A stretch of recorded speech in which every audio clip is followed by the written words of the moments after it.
friends won't change your situation. Neither will yours.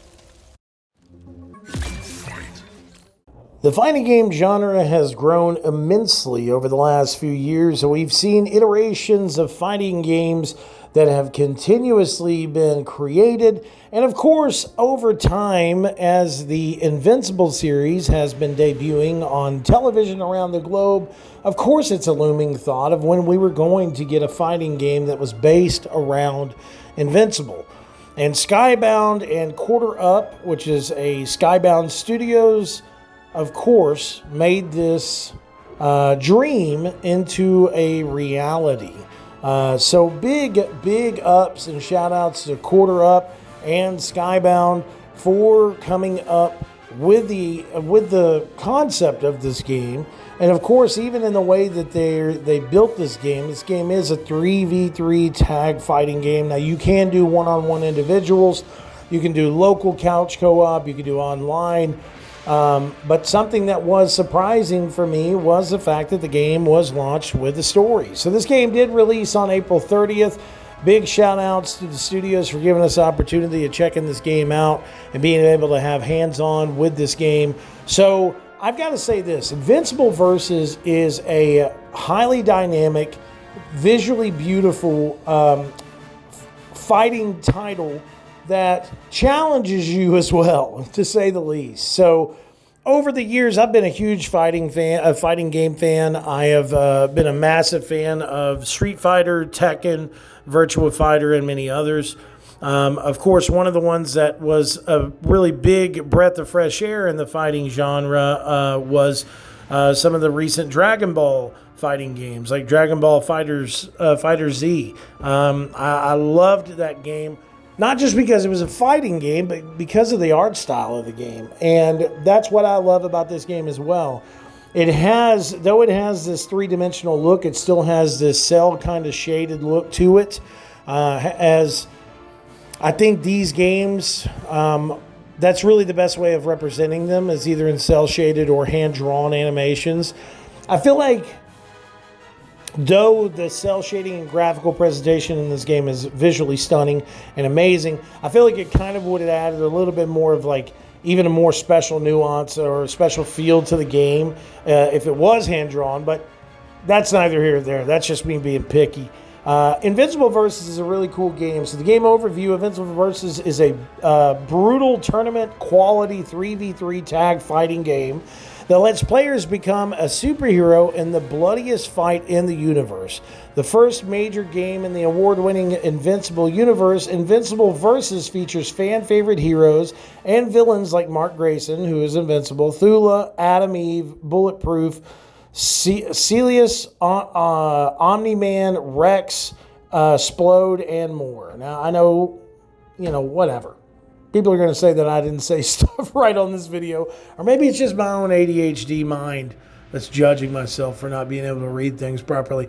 But what's great about this game is the game offers an original story from the creative team behind the animated TV series, along with a variety of game modes, super and ultimate finishing moves, bone-breaking combos, heroic brutality, where every earth-shattering blow will leave players feeling invincible. So this game did launch at $49.99, so there is a significant price difference compared to some of the other fighting games that have released in the genre over the last few years. As we have seen, the gaming economy has been a tight one since PS5 and Xbox Series X and S, and of course even Switch 2 have launched, because these games with this new technology, of course, we're going to see a game price increase. It was the first time we had seen it since, I think, roughly 2013, when the PlayStation 3,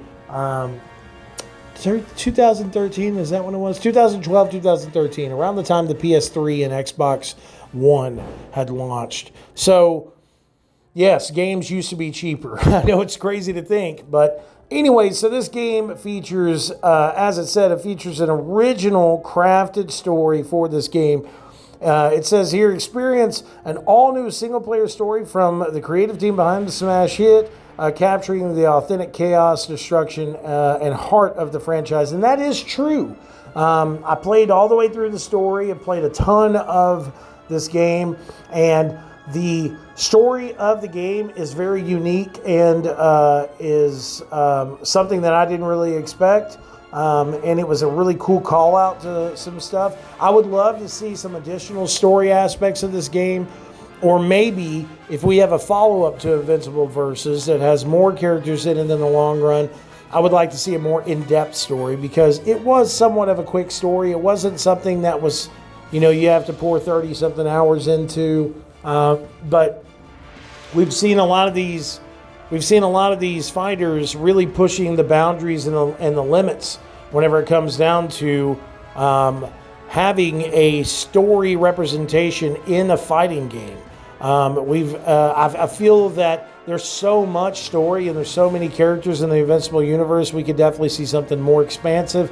But for the first iteration, I think that they did very well on building this story. I think they did really well on kind of representing the gravity of some of the things that happen in the TV show virtually in the game. So overall, the fighting roster, there is a total of, I think, 12 fighters right out the bat. Let me see, 3, 6, 9, 12, 18 actually. There's 18 fighters right out the bat.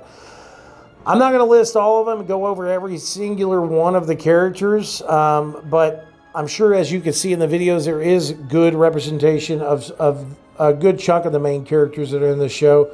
Some of the characters that I will say that I found myself usually as my main, though, and my main group that I was using Invincible, I was using Battle Beast, and I was using Rex Splode. Now, there was also sometimes I was switching in between Rex Splode and Monster Girl, because Monster Girl has some very heavy damage hits, but Rex Splode is like high flyer, jumping all over the place, being able to throw these explosions that actually do significant damage to some of these other characters. But you also have some of the characters that you're fighting against, like Thula and Lucan and Conquest, and of course, what is it, Ananias, I think, and then Omni-Man. They're all Viltrumites, or Viltrumites, so Viltrumites. They're all Viltrumites. So I did think that I was going to have to be a little bit more heavy-handed facing off against them, but surprisingly enough, I don't think there was a lot of difference in the characters that you chose, which I guess is fair in a fighting game, because you don't want to have anybody that's super overpowered. But I will tell you this. Playing this game on just normal mode is tough. Some of the characters and some of the story aspects and just playing in, against local AI on normal is tough.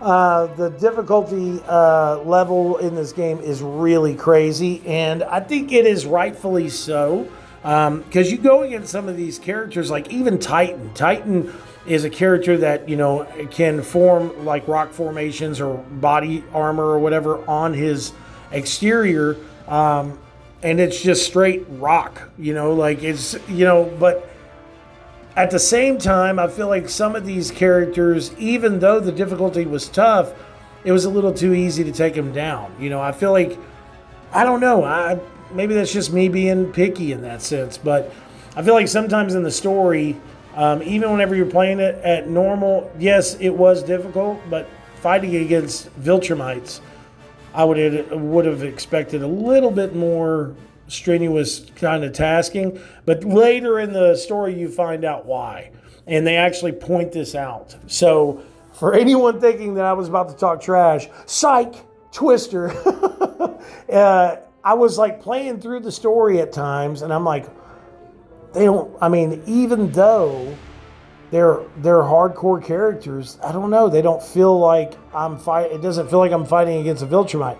And later you realize why, and I'm not going to spoil the reason why, but it is a very cool creative aspect of the game. And that's the reason why I think this game is so great. It was something that I really didn't expect. There was a lot of different dynamic game modes as well. You have the arcade mode, you have training, you also have the multiplayer versus mode, and the single player versus mode, to where you could just literally fight against training missions or local couch co-op. And I really think the story mode in this game is actually somewhat special. I just want it to be a little bit more in depth. Not saying that it's not, but I would have really liked to see more story. But I also ask of that when I watch the show too. I'm like, don't leave it on a cliffhanger. But what was really cool is the voices for the characters are all the main voices from the game. They got the main cast to actually come back and do this massive type of voiceover work for this experience to make it feel like that. Now, there are some things that you can actually tell that are not 100% the original voice cast. Now, you see that Alan the Alien, who was originally voiced by Seth Rogen, is actually voiced by James Ottoman, which I think you can kind of tell some similarities, but you can tell that it's not distinctively Seth Rogen's voice. And there's a few other ones as well that are in the game that are not particularly the voices of the mainline characters. And that's usually because of scheduling. That's not because usually that they don't want to do something like that. The story in the game as well, it was written by the TV show writer and producer Helen Lee. Also, the Invincible versus narrative director Mike Rogers in collaboration with Robert Kirkman, which is just fantastic. And it was really, you could tell that there was love and type of, I guess, a type of intensity put into the story creation. But there's a ton of different levels available. And then what's great, too, is that they plan on having a lot of different DLC over, hopefully over the next few years. I know there is a year one pass that I have access to. I did get the digital deluxe edition to review. And I feel like there's going to be some really cool characters that they're possibly going to bring to the game over time that a lot of people really want. But I've got to say, though this game was pretty near to perfect, I feel like there was something missing. I don't know what it was. Like, though it did feel really great, it felt like there was some type of core aspect of the game that was missing. And I don't know why. Maybe I'm wanting too much from this game. Or I don't know. There's some great customization on there. You can unlock new costumes and customization characters, customizable characters. The story, was pretty good. I think that's the main thing. I think it was like the story was great, but it was short. I felt like I was really wanting a lot more at the end of it, which I guess is a good thing. So I don't know. I'll say this lastly: the gameplay and gameplay mechanics were really tight. Though there were times that I felt like some of my hits and my blocks were not going in properly. I think that's something else that kind of loomed over me. There were times that I was trying to block, and the only way that you could block is by like holding back on your directional pad or on your analog stick, which is very classic kind of fighting genre gameplay mechanics. But I wish that there was like a dedicated button. Like I wish that if I held L2, I was able to block right whenever I needed to, and then I could like remap. I don't know if I could. Maybe I need to look into that. So I'm not going to really tally off score on that because I think you can possibly remap how to do things, but I don't know if there was a specific available option to map a block button on the game. I know you can map some other ones, but I swear I thought when I looked on there wasn't a way of mapping a blocking ability. So, like I said, I think this was a really great game. Visually stunning. The music was great. Voice acting, of course, was super fantastic because it had a lot of the original voice acting back. And the new story that was actually created by the TV studio was really unique. But I feel like it was not long enough. I feel like it could have been a little bit more maybe drawn out, maybe have some of these little half battles, side battles, or I don't know. I know there was new characters that were introduced into the game that have not been in the series as of yet. But I do think that they did a really good representation of what Invincible is all about. I remember now. I'm sorry. I remember the last thing that I was going to state. So, though there was brutality in this game, the game is bloody. I feel like we could have gotten a more bloody experience because that's all Invincible is about. It's about, it's like every single time there's a big fight, somebody gets their jaw ripped off or there's this or that. And when you play other fighting games out there that have this type of gore element to it, I feel like though there is some gore elements, there's times that you'll be able to blow their body into bits or just, knock their head off. And it's always a surprise when that happens. I feel like there could have been just a tad bit more. I know that's kind of sadistic to say, but we're talking about Invincible. So I feel like there could have been, even if it was a copy of, a significant other large fighting title, I feel like there could have been some type of more intensive finishers that were specifically based around doing some type of fatality. You know what I'm saying? So, but anyways, with that said, I think this is a really great game. It's definitely something I think you should check out at the price of $49.99. You're saving money right there out the bat compared to some of these other fighters that have been out for years that are still charging upwards to $80 just to purchase the title. So I definitely think you should check it out.